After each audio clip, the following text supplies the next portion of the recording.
Chapter 1. You did what?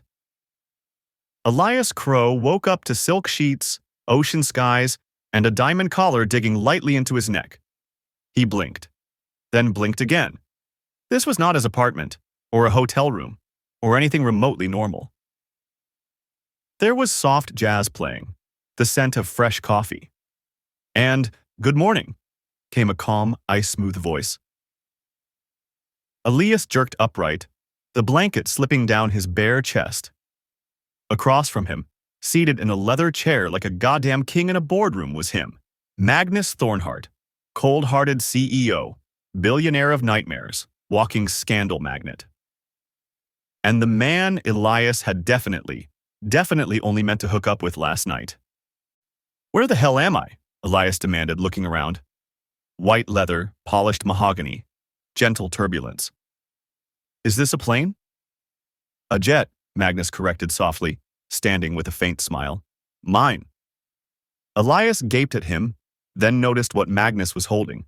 A thick folder, bound in black leather. At least 300 pages. "What is that?" Elias asked, already bracing for the worst. "Your copy," Magnus said, placing it on the bed. "Of the marriage contract." Elias blinked, laughed once, then laughed again, louder. "You're kidding," he said. Magnus tilted his head, expression unreadable.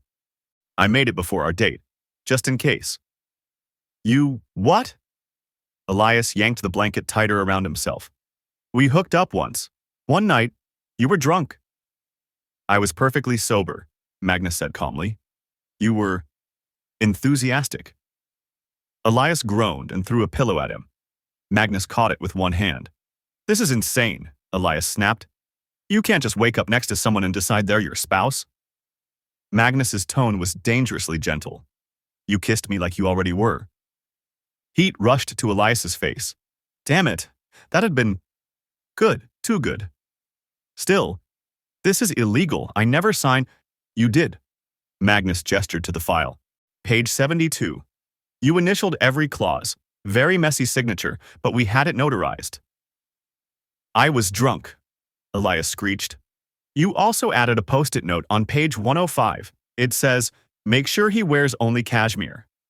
Elias screamed into a pillow. Flashback 12 hours earlier. Elias had known better. He always did. But the challenge of seducing the famously untouchable Magnus Thornhart was too good to pass up. They'd met at a charity gala. Magnus in a three-piece suit, looking like a man who'd never smiled in his life. Elias had walked up with 2 drinks, one eyebrow raised, and the kind of smirk that usually got him laid or slapped. Turned out Magnus liked trouble. And Elias, he was trouble. They'd left the gala before dessert. The sex had been transcendent. Rough hands, whispered things Elias didn't understand, but made his heart pound. Magnus had worshipped him like something fragile and precious, like Elias could shatter if he wasn't held right. And Elias, stupid, reckless Elias, had whispered, "Don't let this be a one-time thing." Drunk. High on lust. Stupid. Present. "I said that in bed," Elias groaned. "It doesn't count." "I never joke about commitment," Magnus said, "especially not with you." Elias looked at the contract again. Diamond-studded initials, clauses about shared assets, living arrangements, children. Wait, what the hell is this? Elias jabbed at a highlighted section. Magnus leaned in. "Ah, yes. In the event of offspring, you are entitled to..." "Offspring? I am a man." Magnus stared at him. "Yes, and?" "And?" "There are certain things I haven't told you yet," Magnus said carefully. Elias threw a second pillow. "Nope, no. We're not doing this." He jumped out of bed, only to realize he wasn't wearing pants, or underwear, or anything except the collar. "Where are my clothes?" "Dry cleaned," Magnus replied smoothly. "We're about to land. I'll have them brought to your suite." Elias froze. "Land? Where the hell are we going?" "I wanted to talk privately," Magnus said, "without distractions, so I brought you home." The jet dipped. Through the window, Elias saw it, a sprawling estate surrounded by turquoise waters, palm trees, Marble balconies? Private docks? Elias's mouth went dry. You kidnapped me. Magnus didn't even blink. You got on the jet yourself. I thought it was a sex plane, like round 2. That can still happen. I hate you. I love you. Elias screamed again. Chapter 2. This is not a honeymoon. Elias Crow had been to exotic islands before, but never as a hostage wearing a diamond collar with a deranged billionaire calling him beloved. This isn't a honeymoon, Elias snapped for the 6th time that morning, kicking open the French doors of the beachside villa Magnus had flown him to. This is a high-budget kidnapping. Magnus followed behind him with the serenity of a Buddhist monk on a personal retreat. Except the retreat was Elias, and the serenity was borderline obsession. I've prepared your favorite breakfast, Magnus offered gently. Eggs Benedict, with edible gold flakes. Where did you even get gold flakes? We are in the middle of the ocean. I own the ocean. What? That's not a normal sentence. Magnus blinked slowly, as if Elias was the one being unreasonable. Day 1, on the island. Elias was a menace. He threw towels into the infinity pool, accidentally burned Magnus's tailored shirts with a hair straightener, and flirted shamelessly with the poor, terrified staff just to make Magnus jealous. It didn't work. It backfired. Every time Elias bent over too slowly, winked too hard, or bit into fruit with too much lip, Magnus would go red, completely silent, ears pink, then trail behind him like a loyal golden retriever, carrying a shawl in case Elias got cold. You're not supposed to like being seduced, Elias snapped, storming into the bedroom one evening after yet another failed attempt to scare him off. I love when you seduce me, Magnus replied, voice low and uncomfortably earnest. But you don't have to try so hard. You already own me. Elias almost tripped over a rug. 3 days later, Magnus somehow through blackmail, bribery, hypnosis, Elias would never know convinced him to return to the city with him. Not because Elias agreed, but because somehow, Magnus convinced him that staying in the mansion would be better for the baby. There is no baby, Elias screamed at him as they stepped into the jet. Magnus only smiled. Public chaos begins. When they landed, Elias's phone exploded. News headline. Cold-hearted CEO seen cuddling with mysterious pretty man in airport lounge. Is Magnus Thornhart in love? Mystery boy toy, identified as Elias Crow, known for bartending, backtalk, and breaking hearts. #Magnelius was trending. Magnus had no idea what that meant. Elias was halfway between horrified and flattered. I hate you, Elias muttered as flashbulbs exploded around them. I bought you a media rights contract. You get 50% of any tabloid profit made using your face. I hate you less now. Mansion life. The chaotic version. It has been 2 months that Elias moved in with Magnus, and their life is chaotic as ever. Elias moved into the West Wing, mostly to throw things from a distance.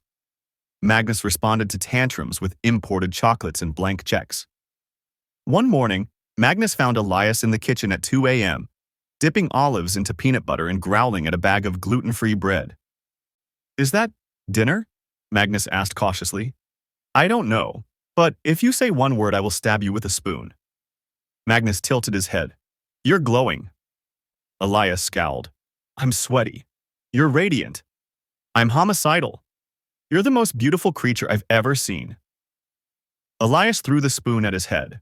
Magnus caught it. The symptoms begin. It wasn't just the weird cravings. It was the nausea, the sharp sensitivity to smells, the way his skin looked like it had been filtered by a luxury beauty brand. I'm either dying, Elias told his best friend over video call, or cursed. Or pregnant, the friend joked. Elias hung up immediately. The doctor visit. Magnus dragged him to a private physician on floor 47 of his skyscraper. A silent, sterile space where the doctor didn't ask questions and Magnus didn't blink once. After some awkward poking and prodding, the doctor smiled and said the words that broke reality. Congratulations, you're 6 weeks pregnant. Elias stared, then laughed, loudly, maniacally. I'm a man. Yes, the doctor agreed pleasantly, but you're also an alpha. Exactly. Magnus stepped forward, calm as ever. I suppose now is the time to tell you, he said, voice steady. I'm not a typical alpha either. Elias turned slowly. Magnus. Yes? What the hell are you? Magnus smiled, a little too gently. I'm an enigma. A what? An extremely rare genetic hybrid. I'm technically classified as an alpha, but I carry enigma biology. I can impregnate other alphas, given the right hormonal match. Elias's eye twitched. You're telling me I'm pregnant because you're a unicorn shifter, omega alpha whatever, hybrid. I had to make sure it was you, Magnus interrupted. I've been preparing the conditions for 3 years. Hormonal syncing, proximity calibration. The wine you drank that day was spiked with fertility enhancers. Natural ones, of course. Elias screamed and knocked over the exam table. Later that night, Elias sat in the garden, eating spicy tuna with whipped cream and crying. Magnus draped a cashmere blanket over his shoulders. Don't touch me, Elias sniffled. You ambushed my uterus. Magnus knelt beside him. I love you, and our baby. And I will give you anything, the world, a castle, the moon. Elias glared at him. You're lucky you're hot. I know. And that I kind of like the way you spoil me. Magnus smiled. Elias sighed. This is still not a honeymoon. Chapter 3. You're my everything. No returns. Elias had gone through many phases in life. Emo teen, chaotic flirt, bartender with commitment issues, but nothing had prepared him for the phase called pregnant in a billionaire's mansion, with the human equivalent of a loyal golden retriever who could also kill you. The chaos started at breakfast. Why are you crying over pancakes? Magnus asked, watching Elias sob over a cartoon-shaped pancake stack with strawberries. They're shaped like penguins, Elias sniffled. You like penguins, Magnus offered gently. That's not the point, Elias shouted. The point is my emotions are not food safe. Magnus looked down at his apron. It said, Kiss the CEO. Elias had probably burned it into existence with his glare. I'll make new ones, Magnus said softly. You can stab me later if you want. I already stabbed you with a toothbrush yesterday. I appreciated the dedication. Magnus, the soft tyrant. Ever since the pregnancy reveal, Magnus had gone full cling mode. He followed Elias to every room, tucked him in personally, built a walk-in wardrobe for Elias overnight, kissed his forehead before and after every argument. Once, Elias said he liked tulips. 2 hours later, the mansion was full of tulips, every color, some rare, some extinct, one possibly illegal. I swear to God, Elias muttered, stepping over a bouquet the size of a horse. If you're building me a throne of flowers, I will start charging rent. Magnus simply looked pleased. That's a wonderful idea. I've already started on the petals. Would you like sapphires in the design? Elias threw a vase at him. Magnus ducked, smiled, and ordered more tulips. Flashback 5 years ago. Back then, Magnus Thornhart wasn't the cold CEO. Not quite. He was still terrifying. Still rich, but quiet, calculated. And head over heels in love with a certain sharp-tongued bartender he saw every Friday at a rooftop bar. Magnus would sit at the darkest corner, order virgin drinks, and stare like a man possessed. Elias had no idea. He thought Magnus was just another rich man with dead eyes. But when some drunk investor tried to spike Elias's drink one night, someone dragged the man out, and the next morning the guy had publicly resigned and moved to an untraceable island. Magnus never spoke to Elias. He was too afraid. Because you were free, Magnus confessed one night, stroking Elias's hair as Elias pretended to sleep. And I knew if I touched you, I'd never let go. Office drama. Enter the rival billionaire. Elias got bored one afternoon and decided to crash Magnus's office. Your assistant said I'm allowed to disturb you whenever I feel like it, Elias chirped, lounging across the CEO's desk in designer pajamas Magnus had bought him the day before. She's correct, Magnus replied without looking up.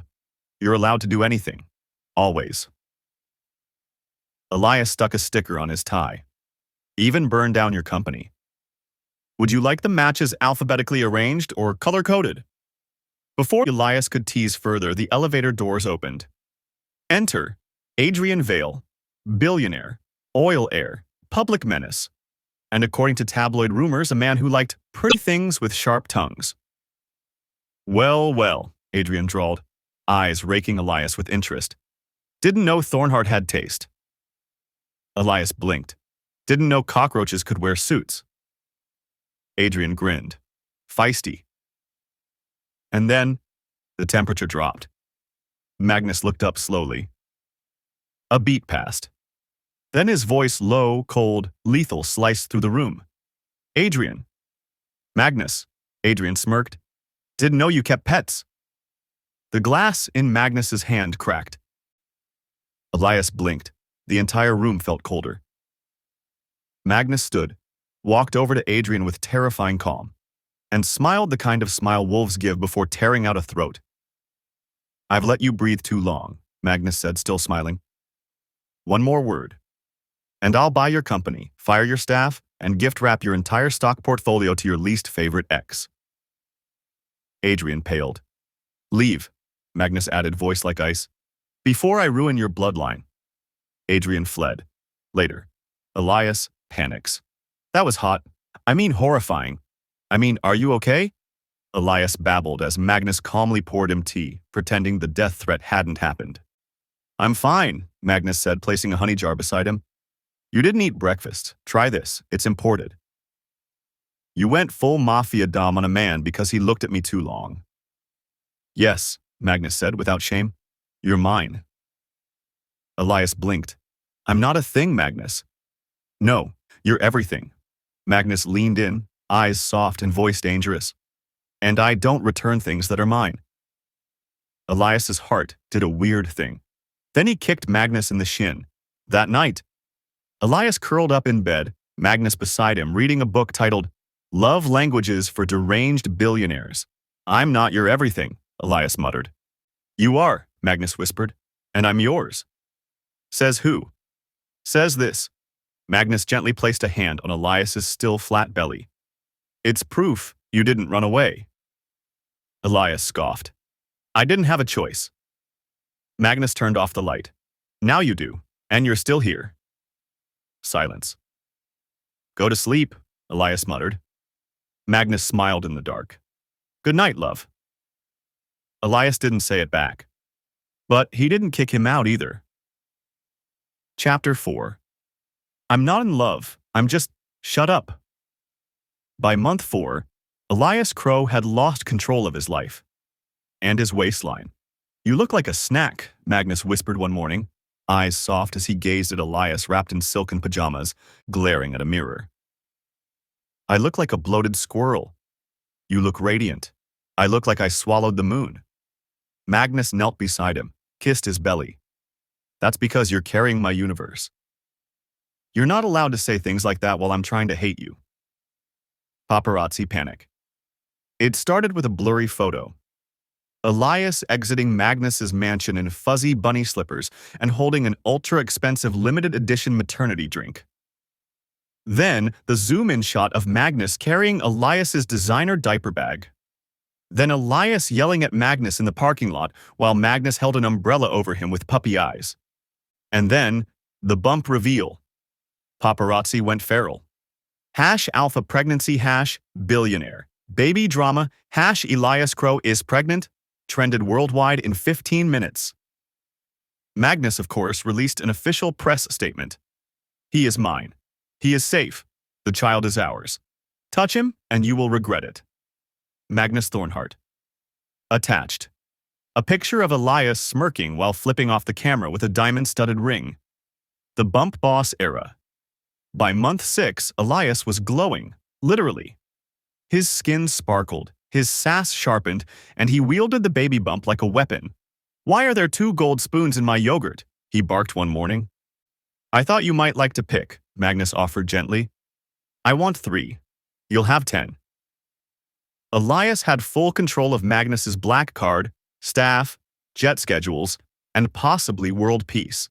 He yelled, he cried, he raged about food, He got tired. He snuggled. And Magnus? He followed him like a bodyguard trained in affection. He installed heated floors, imported mangoes from a private island, got a top Enigma doctor flown in every week, canceled billion-dollar meetings to paint Elias's toes. He's going to be insufferable once the baby comes, Elias muttered, while Magnus was spoon-feeding him soup and kissing his bump in between. He already is, replied Magnus without shame. The secret baby shower. That wasn't so secret. Magnus planned a surprise baby shower, which Elias absolutely found out about, because Magnus accidentally labeled the party file folder Operation Make Elias Cry Happy Tears. Elias crashed it. In a diamond-encrusted maternity robe, waddled in like a queen, made a dramatic speech, gifted himself a stroller from his own wish list, cried at the cake, then bit Magnus for planning a surprise in this economy of hormones. Magnus just hugged him. You're perfect. Elias sniffled. Damn right I am. Luxury wedding, pregnancy edition. They didn't even announce it. One day, Elias woke up to a beach filled with rose petals, the sea painted pink by the sunrise, and Magnus waiting with a velvet box. I already signed your ridiculous contract, remember? Elias groaned. This one comes with vows, Magnus whispered, and a ring that says mine. Elias waddled up to the altar barefoot. Pregnant, moody, glowing, beautiful. They said I do with the baby kicking between them. Magnus cried first. So did Elias. Then Elias said, You look like a penguin in that tux, and I love it. The final month, chaos. Deluxe. Elias nearly gave birth in the car, on live TV. Breathe, Magnus screamed while he hyperventilated. I'm breathing, you dramatic clown. This is your fault. I know, and I'd do it again. The staff cleared roads. The mansion became a hospital. Magnus fainted twice. Elias threatened to name the baby capitalism out of spite. Then, a cry. A baby. Tiny, squishy, strong lungs. Magnus sobbed like a broken violin. Elias passed out holding his tiny child like a crown jewel. 1 week later. Magnus cradled the baby. Elias bossed everyone around from bed. The house smelled like flowers, formula, and chaos. Elias watched Magnus sing lullabies. Off-key, teary, wearing a world's best husband and daddy apron. Elias bit his lip. I might be in love with you, he muttered. Magnus blinked. What? Shut up, Elias said. Don't ruin it. Magnus kissed his forehead anyway. I love you too, he whispered. Elias didn't say it back, but he didn't stop smiling for the rest of the day.